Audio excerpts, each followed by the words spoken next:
Nico et Julie. Paranormal, ça fait un peu peur quand même. Mais on adore ça. 8FM. On est de retour la team, on est ensemble jusqu'à 23h. Bienvenue aux personnes qui prennent l'émission en route. C'est l'heure de la chronique de l'étrange, la chronique de Julie. Alors, t'as pas voulu me spoiler. Alors, de quoi ça parle? Moi, ça m'intéresse. Alors, donc, si je te dis que ce soir, on plonge dans l'un des plus grands mystères de l'océan Atlantique, que c'est un endroit qui a fait couler beaucoup d'encre et qui, pendant des décennies, a alimenté les théories les plus folles. On va parler d'une zone géographique où des avions et des bateaux disparaissent inexplicablement à... Je l'ai. Le triangle des Bermudes.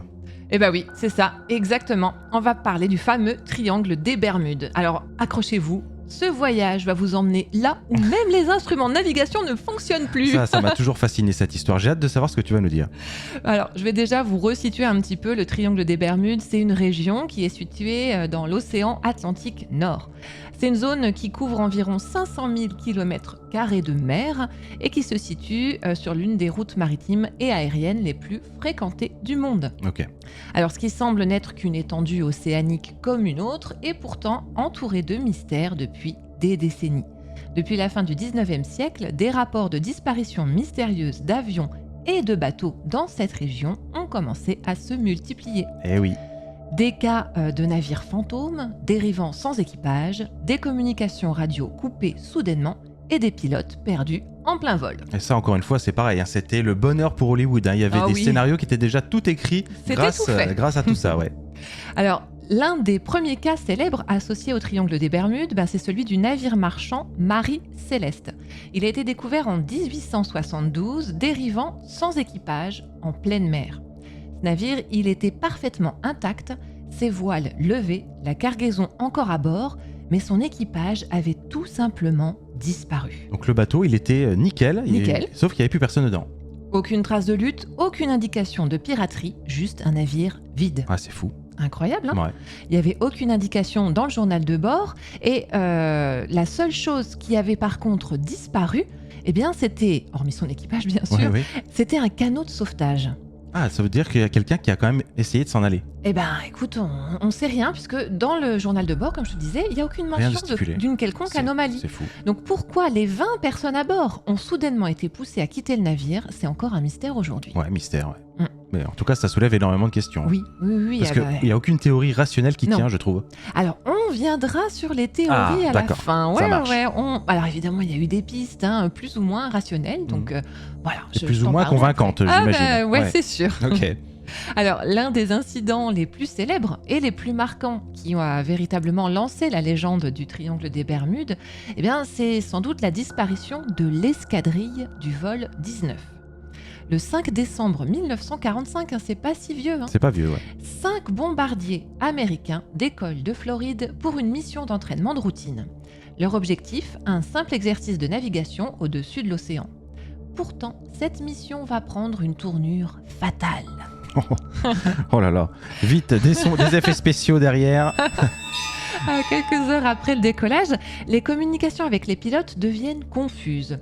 Le leader de l'escadrille, le lieutenant Charles Taylor, rapporte que ses instruments de navigation ne fonctionnent plus. Les pilotes semblent désorientés, incapables de retrouver leur chemin.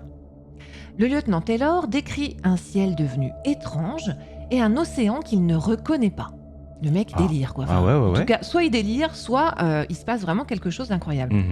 Les dernières communications radio laissent entendre que les avions sont perdus quelque part au-dessus de l'Atlantique. Les 5 avions disparaissent mystérieusement sans laisser de traces. Pire encore, l'hydravion envoyé pour les secourir disparaît également. Ah ouais ?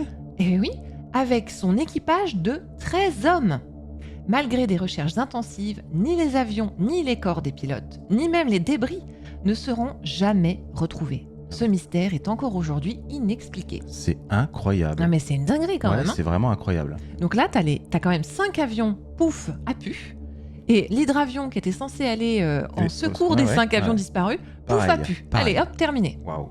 Alors, c'est cet événement dramatique qui a véritablement placé le triangle des Bermudes sur la carte des mystères paranormaux modernes. Les médias se sont emparés de l'histoire et l'idée que cette région soit une sorte de trou noir pour les avions et les bateaux a commencé à prendre forme. Bah oui, j'imagine, ouais. Alors, le vol 19, c'est qu'une des nombreuses histoires de disparitions mystérieuses dans le triangle des Bermudes. Il y a d'autres navires ou avions qui ont connu le même sort funeste. Le plus ancien de ceux que j'ai à te retracer, ça date de 1918. Un des plus grands mystères maritimes du triangle, le SS Cyclops.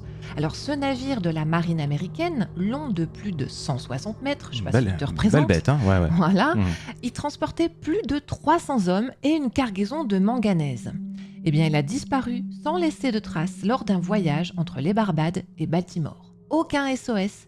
Aucune épave n'est retrouvée. Ce cas reste l'une des disparitions les plus énigmatiques de l'histoire de la marine américaine.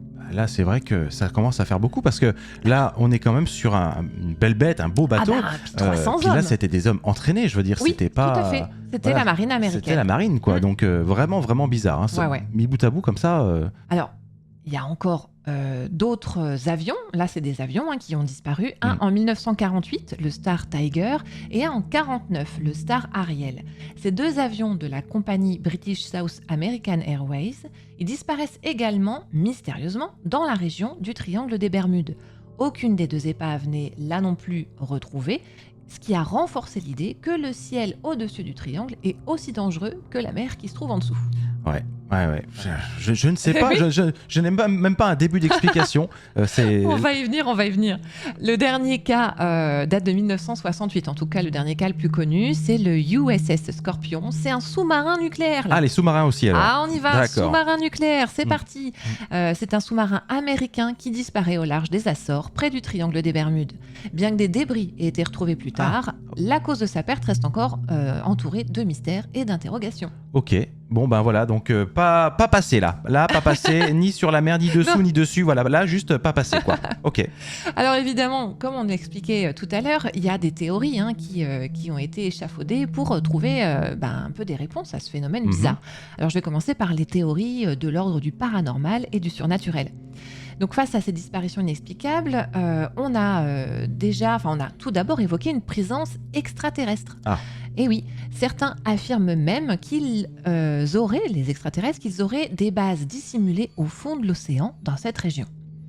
D'autres théories évoquent l'idée que le triangle des Bermudes serait un portail vers une autre dimension ou un passage à travers le temps. Ouais. Des témoins affirment avoir vu des distorsions dans le ciel ou avoir eu des visions d'un monde différent pendant leur vol dans la région. Le vol 19, tu vois, typiquement, selon certains, ils auraient pu être pris dans un de ces vortex et transportés dans une autre époque ou une autre dimension. C'est ça m'y a fait penser du coup. Comme le pilote justement disait qu'il y avait des problèmes dans le ciel, ça pourrait correspondre avec cette théorie. Effectivement, ça pourrait laisser penser à ça. Alors certains scientifiques ont émis l'hypothèse que la région du triangle des Bermudes pourrait être le siège de perturbations électromagnétiques inhabituelles, affectant les boussoles et les instruments de navigation. Et ces champs pourraient créer des anomalies dans l'espace-temps qui pourraient conduire à la désorientation et à la perte d'aéronefs et de navires. Ouais, moi c'était vraiment la théorie, moi à l'époque, qui m'avait le plus, qui me paraissait la plus plausible. Mais alors, pourquoi à cet endroit précisément on a des perturbations électromagnétiques ? On aurait, parce que ça n'a jamais été démontré. Et ça n'a jamais été démontré, en plus. Il y a des explications plus scientifiques, plus rationnelles qui ont été évoquées. Donc en fait, ce triangle des Bermudes, il est situé dans une région de l'océan où les courants marins sont particulièrement forts. Il y a notamment le Gulf Stream. Et ce courant pourrait rapidement emporter des navires en difficulté et disperser les épaves loin de la zone d'origine. Donc la région en plus, elle est sujette à des tempêtes soudaines et violentes, parfois imprévisibles. Donc ça pourrait expliquer ces naufrages soudains. Alors ça peut expliquer les naufrages, mais pas les avions. Alors, une théorie plus récente suggère que des poches de méthane sous-marines pourraient se libérer soudainement à la surface, créant d'énormes bulles de gaz capables de faire couler des navires ou de perturber les moteurs des avions. Des expériences en laboratoire ont montré que ces bulles pourraient rendre des navires instables et provoquer leur naufrage. Ah bon, ok. Bon, je suis pas spécialiste, mais... Moi non plus, mais j'avoue que je suis un petit peu... un peu dubitatif, moi, perso, ouais. Alors, en tout cas, ce qui pourrait être évoqué comme ça tout de suite, c'est les erreurs humaines. Le cas du vol 19, par exemple, il pourrait être lié à une erreur de navigation du lieutenant Charles Taylor, surtout qu'il était déjà connu pour s'être égaré lors de missions précédentes. Oui, on nous a pas tout dit, quoi. On nous a pas tout dit. Mais en tout cas, tu vois, malgré ces nombreuses théories et ces spéculations, il n'y a aucune explication définitive qui a encore été trouvée pour expliquer toutes les disparitions. Pourtant, cette zone reste l'une des routes maritimes et aériennes les plus fréquentées au monde. Et il n'y a pas d'anomalie statistique qui prouve qu'il y a plus de disparitions ici qu'ailleurs dans l'océan Atlantique. Ah, d'accord, ok. Eh oui, tout ça, ça a été un petit peu monté en épingle. Et puis les disparitions étaient quand même hyper louches. Cependant, la fascination pour cette zone, tu vois, elle persiste. Oui, tout à fait. Les récits d'avions et de navires disparus sans laisser de traces, l'imaginaire collectif, nourri par des décennies de livres, de documentaires et de films, ça y fait beaucoup. Bien sûr. Et l'absence d'explication entièrement satisfaisante continue de faire du triangle des Bermudes l'un des grands mystères de l'ère moderne. Alors pour certains, il s'agit simplement d'un amalgame de coïncidences, de mauvaises conditions météorologiques et d'erreurs humaines. Pour d'autres, le triangle des Bermudes reste un véritable lieu de force surnaturelle où des phénomènes inexplicables défient encore la science. Alors, mythe ou réalité, à chacun de faire sa propre opinion. Eh bien, merci Julie pour ce récit, encore une fois, très intriguant et qui m'intéresse beaucoup. J'en ai appris aussi énormément, tu vois. Je n'étais pas au fait de toutes ces disparitions. Hein. Je pense que ce qui rend tout ceci vraiment mystérieux, c'est que ce sont des professionnels de la navigation, des professionnels de l'aviation. Ceux qui s'aventurent là-bas sont en général des gens qui sont assez chevronnés. Oui. Donc c'est assez surprenant de voir que tous ces accidents arrivent à la chaîne comme ça. C'est ça, et surtout dans une époque relativement récente avec une technologie quand même assez avancée pour pas se paumer ou couler, quoi. Bon, écoute, on va faire une petite pause. Qu'est-ce que t'en dis ? Allez, on se retrouve dans un instant, les amis, avec le témoignage cette fois-ci de Christelle Alice. Ne bougez pas, à tout de suite. À tout de suite. Venez témoigner de vos expériences étranges sur 8FM avec Nico et Julie. Paranormal, 22h-23h sur 8FM.